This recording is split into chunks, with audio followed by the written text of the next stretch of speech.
Opa galera, estou passando aqui no começo para dizer que eu vou estar trocando a minha imortalidade pelas seguintes imortalidades.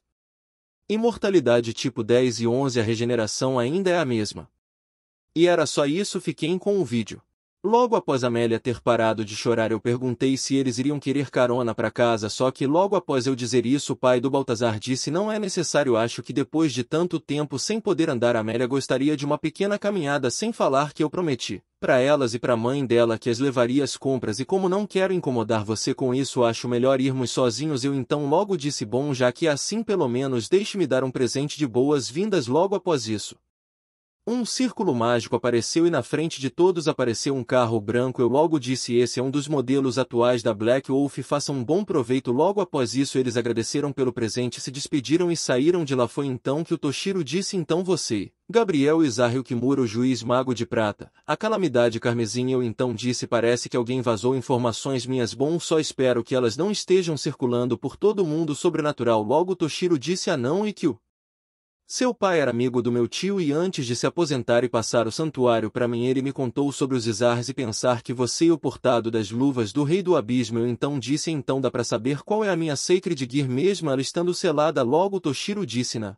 verdade que eu já ouvi falar de como era ambas as formas dessa Sacred Gear e pensar que o poder do abismo teria escolhido um vampiro de sangue puro para ser seu portador chega até a ser irônico, não acha? Eu então disse: tem razão, afinal os vampiros sempre mataram as bestas do abismo, não importava a época, mas sabia que é um erro associar o poder do abismo com as bestas. O Toshiro logo perguntou: sério? Porque eu então respondi: as bestas do abismo são aberrações que nascem quando uma fenda do abismo se abre na nossa realidade, só que o abismo é a dimensão mais atinga existente, também as únicas coisas que podem ser associadas ao abismo de forma verdadeira, e a minha Sacred Gear e a árvore do abismo. E só para saber, eu já absorvi um dos galhos caídos da árvore. Após ouvir isso, Toshiro quase caiu duro no chão. E porque bom, a árvore do abismo tecnicamente foi dividida em duas pelos seres das três facções, e porque bom, a árvore do abismo é literalmente um equivalente a Yggdrasil da mitologia nórdica. Ela surgiu no abismo como um aglomerado de poder e essência do tudo e do nada absolutos que foram puxados para dentro do abismo e no final viraram fragmentos que podem facilmente tornar um ser que não seja divino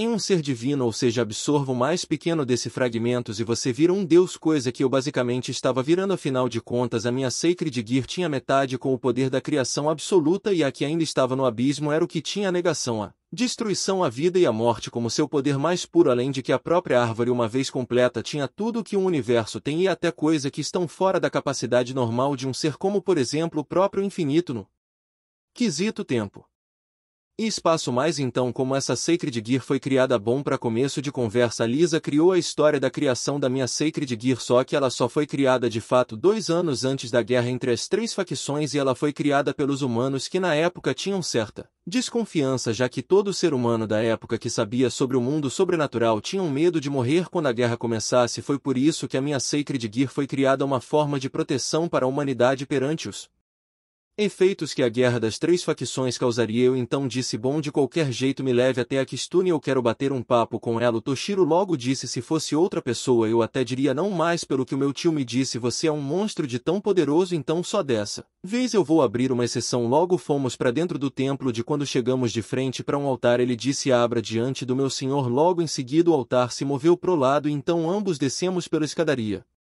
que levava até onde a Kitsune estava selada. Eu logo disse: realmente muito bela, pena que por causa da ganância dos seres em que tanto confiava foi corrompida. Após ouvir isso, Toshiro arregalou os olhos e me perguntou o que eu queria dizer com isso. Eu então disse: essa bela dama foi traída pelos seus próprios aliados e então foi mergulhada no Lago das Sombras. Após ouvir isso, Toshiro caiu de joelhos e disse enquanto olhava para Kitsune: me perdoe, eu não sabia que você tinha sido colocada naquele inferno. Eu então disse: você conhece o Lago das Sombras? Sim, há 20 anos atrás meus avós encontraram o lago e o selaram. Agora existe um templo em cima do lago e de tempos em tempos alguns demônios pedem para que a minha família passe a posse de propriedade para eles, só que sempre recusamos. E o meu pai disse antes de morrer que o Lago das Sombras era feito de almas e mana corrompida. Eu logo disse: não só isso, o lago também é feito de sangue e existem cerca de 345 mil mortos-vivos no fundo do lago.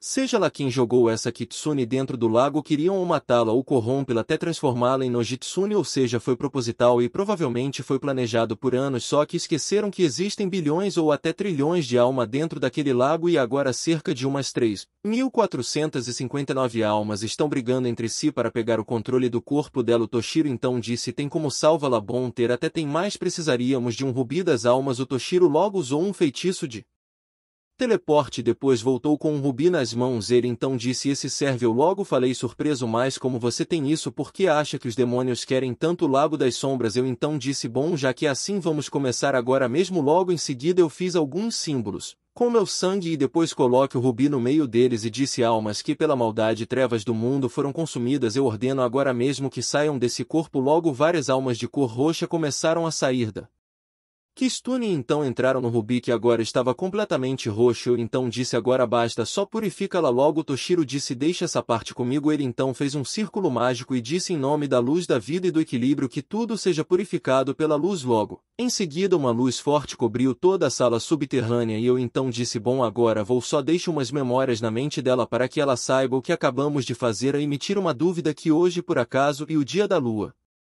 sangrenta. Logo Toshiro disse: sim, porque eu então disse: acho que deve estar faltando cerca de 10 minutos para a lua começar a subir. Eu tenho algo para fazer agora, então eu já vou. Caso ela acorde, explique como o mundo está atualmente, peça para que ela medite usando isso. Logo em seguida eu entreguei uma estátua que tinha a aparência de um lobo em cima de uma pilha de corpos. Quando Toshiro ia perguntar o que era aquela estátua, eu simplesmente sumi o meu carro que estava do lado de fora também.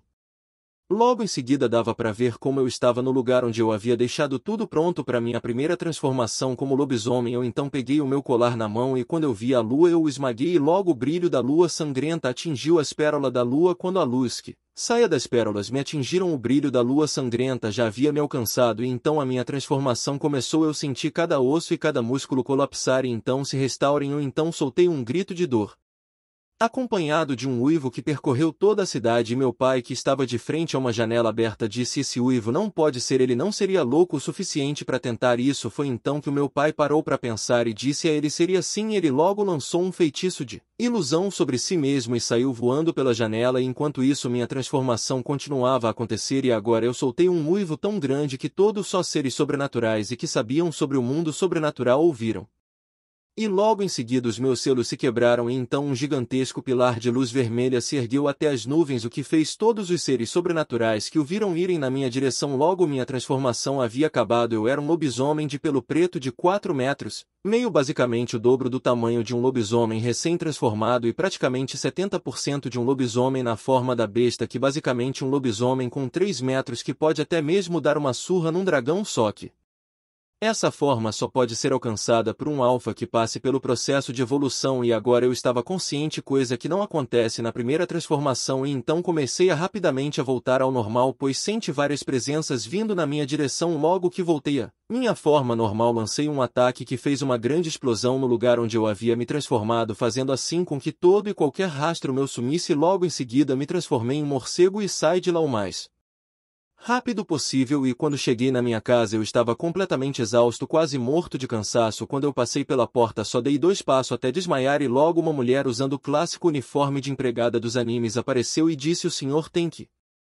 parar de ficar fazendo essas coisas malucas, mesmo que seja imortal e que tenha a melhor regeneração que existe, ainda sente dor. Logo em seguida ela me levou até o sofá e me colocou lá, e então todo o meu corpo foi coberto por uma aura vermelha, e quando se dissipou eu estava com uma roupa diferente. No meu subconsciente eu ouvi todas as bestas de caudas falarem: você é meio maluco, né, para fazer um negocio desse. Quando abri os olhos lá estavam todas as bestas de caudas em formas humanas e ainda mais.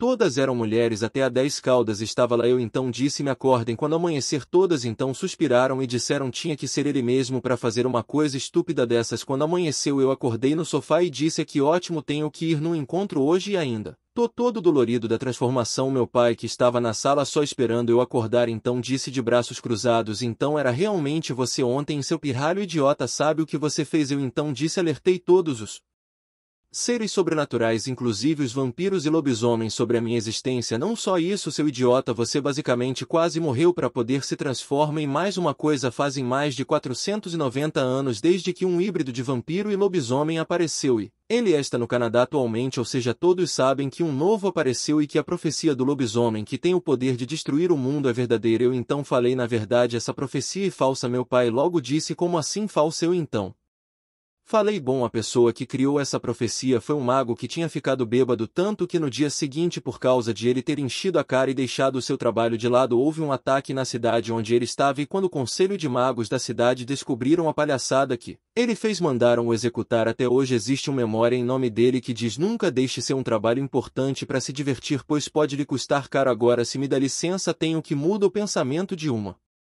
certa anja caída. Meu pai bateu a mão na cara e disse: pelo menos você destruiu as evidências. Eu então respondi: é claro, tá achando que sou Arthur para deixar provas de que estive lá? Meu pai logo disse: certo, e já que tocamos no assunto, quero que você retire a maldição. Eu então falei: me recuso. Então meu pai falou: a maldição vai ser invalidada daqui a 2 dias, então seria melhor retirá-la. E eu não estou pedindo que você perdoe ele, apenas retire a maldição. Eu então disse: o que eu ganho com isso? Meu pai logo disse: eu falo com os anciões para que você possa usar o cálice de sangue. O que acha? Eu então disse: fechado. Eu então recitei algumas palavras e logo em seguida meu pai disse: falarei com eles amanhã, vê se não arruma confusão. Até lá. Logo ele desapareceu em meio à neve que apareceu do nada. Então eu comecei a subir as escadas e quando eu ia entrar no banheiro para tomar um banho, me dou de cara com a Lena, que estava nua. Ela então disse: o senhor já acordou? Se quiser posso preparar o café. Eu então disse: Lena, primeiro seria bom se vestisse uma roupa antes, não acha? Ela então percebeu que havia deixado a toalha cair e ficou vermelha como uma pimenta para rapidamente fechar a porta e dizer: por favor, esqueça o que o senhor viu. Eu logo respondi: eu basicamente não vi nada, tinha vapor tampando quase tudo. Ela então disse: melhor ainda. Eu logo andei mais um pouco e fui até o outro banheiro que tinha e tomei um belo de um relaxante banho. As dores que eu estava sentindo até passaram. Eu então me sequei e fui como uma bala para o meu quarto e vesti uma roupa mais casual. E então, enquanto descia as escadas, eu disse: estarei saindo agora, Lena, e não sei que horas volto. Logo em seguida eu fui até o local do encontro e basicamente foi uma repetição do que aconteceu no original, exceto pelo fato que eu não tinha pensamentos pervertidos com a Rainari. A cada olhada que eu dava foi então que chegou o fim do encontro e a Rainari se aproximou do meu ouvido e disse: Gabriel-san, será que você poderia morrer por mim? Eu então disse: foi mal, fofa, mas não tem como eu morrer. Logo a Rainari se transforma entre aspas, né, e disse: eu sinto muito, pelo que terei que fazer, mas como são ordens dos meus superiores eu devo cumpri-las. Eu então falei de forma provoca-la: caramba, você deve realmente gosta do vento para usar isso. Ela então ficou vermelha de vergonha e ao mesmo tempo furiosa. Eu então disse: bom, de qualquer jeito foi um erro dos seus superiores achar que só você poderia me matar. Logo em seguida uma aura vermelha me cobriu e eu estava usando a mesma roupa padrão do Alucard, que no meu caso era o meu traje. Eu então falei enquanto apontava Kazuo e Jacal para Rainari: gostaria de dor ou sem dor? Ela, que estaria bem surpresa, disse: espera, afinal quem é você? Eu logo disse: ninguém importante, agora renda-se ou vai morre. Logo em seguida eu joguei uma das minhas pistolas no ar e estralei os dedos, fazendo assim uma ilusão no anjo caído que estava lá para observar para ver se a Rainari iria realmente me matar, e para ele eu simplesmente havia jogado uma das minhas armas no ar e atirado com a outra de forma certeira na cabeça da Rainari, que simplesmente foi explodida pela bala assim que a atingiu. Eu então disse enquanto pegava a arma em que eu havia jogado: agora que já dei uma jeito no enxerido, me diga, você vira comigo ou irá morrer logo? A Rainari viu como o anjo caído que estava observando foi embora como se ela não existisse, nem adianta na visão dele: eu matei você atirando na sua cabeça. Ela logo disse: por favor, não faça nada comigo, eu só ia fazer isso porque eram ordens. Eu logo disse: eu sei, afinal li sua mente quando nos conhecemos. Logo eu senti a presença da Rias e dos outros e disse: bom, já que você se rendeu, vou nos tirar daqui antes que a Gremore chegue. Continua.